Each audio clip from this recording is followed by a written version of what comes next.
Now, if everybody's comfortable, we can get started. I've announced that this seminar is to be about the cosmic network. And therefore, we've got to spend the first evening understanding something about the nature of networks.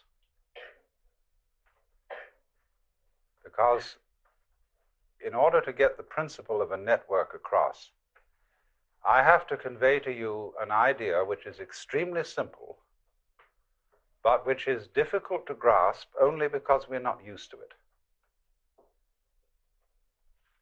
We are used to thinking as Westerners, as having a certain kind of language, and therefore a certain kind of logic that goes with it. We're used to thinking of the world in terms of the game of billiards. In other words, we are still thinking about our psychology, our bodies, and their relationship to the outside world in terms of what would scientifically be called Newtonian mechanics. And Newtonian mechanics has a very long history because it goes back to some of the atomic theories of people like Democritus, who were among the great pre-Socratic philosophers of ancient Greece. And so we may as well begin with a little bit about the history of the idea of an atom, because this has always fascinated people. What is the world fundamentally? What is all this? Well, one way of finding out is to take a knife and chop something in two so you can see what's inside it. What is an apple inside? What is a seed inside? What is a human body inside? And then you find that when you chop a thing in two, you've got two pieces, but the cutting reveals that it has a structure inside. And this structure is composed of what we call organs or parts. And then in turn, in order to inquire into them, we take them and we chop them apart. And in our curiosity to find out how it's made, in just the same way that a child will take a toy to pieces, we chop and chop and chop until we've got bits so small that they're the same width as the edge of the knife. And they can't be cut anymore unless we can find a finer knife. And so when we get down to that bit beyond which there is no bitter, that is to say, it can't be chopped any further, it is called in Greek atomos, which means the first letter a means non, tomos, cuttable. And so the word atom means that smallest particle of the world which can't be cut into any smaller particle. That's the original idea of atomism. So then it went further than that to the notion that the world was built of atoms in the same sort of way that a house could be built of bricks or stones. The world is seen, therefore, as a composite of fundamental particles. Then what remained to be discovered was the laws governing the relationship between these particles. And so naturally one thought of them as little balls. Why balls? Because balls are hard to cut. If you take a ball bearing and hit at it with a sword, it's liable to jump right off to one side. A cube will submit to being cut, but a ball is very difficult to get at, a very strong form of nature.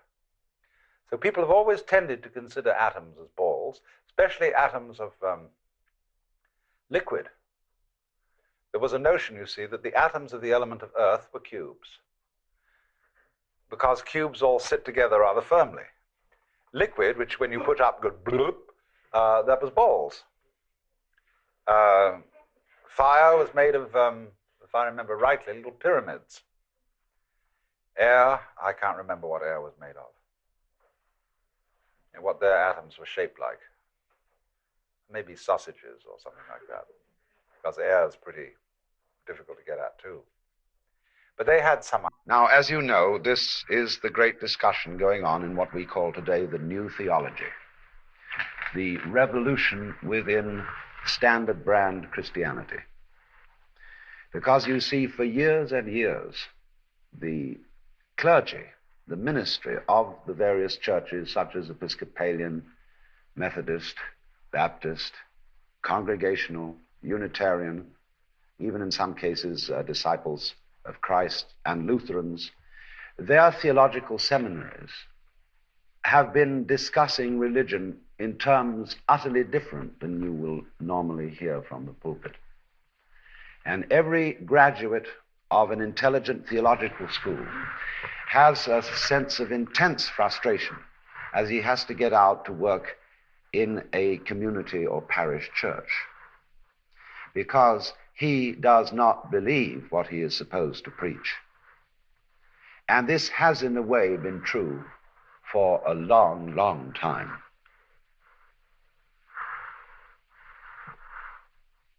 Clergy, except in the Roman Catholic Church, where the situation is somewhat different, are very heavily controlled by the laity, because he who pays the piper calls the tune.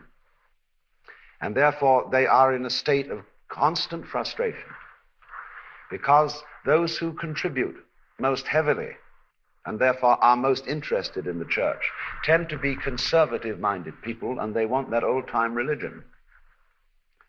Although, as a matter of fact, what they call the old-time religion is really quite modern. But still, that's what they want.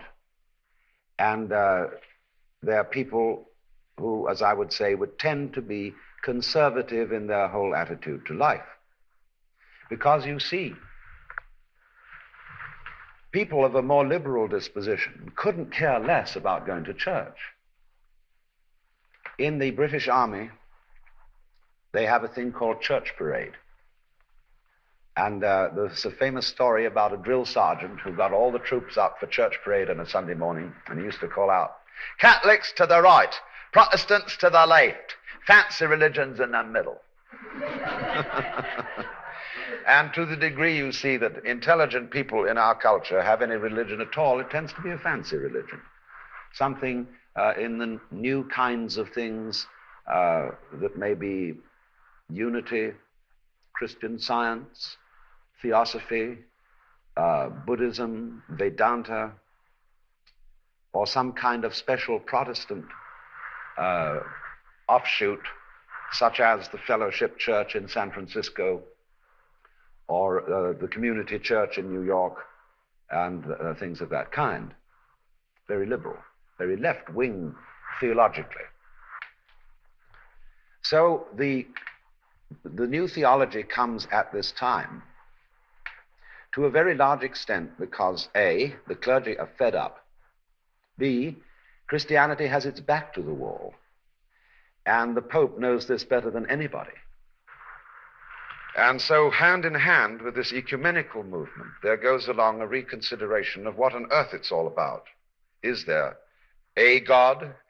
Is there God? And a lot of people are boldly saying that is to be abandoned. As an English priest, Father Maskell, put it, it is the basic assumption of the secularist movement in Christian theology that life is a journey between the maternity ward and the crematorium, and that is what there is. That's it. And that only is the life that the Christian religion has to do with and to encounter. And therefore, more than ever, being a Christian, if it is an abandonment of God, or of the idea that the universe is supernaturally controlled, the Christian religion fastens itself, therefore, with peculiar and increased fervor to the figure of Jesus of Nazareth. As one wit put it, there is no God, and Jesus Christ is his only Son. Because you see, what otherwise makes you a Christian? There's something strange about Christianity, in that it shares with Islam and Judaism what we might call theological imperialism. Christians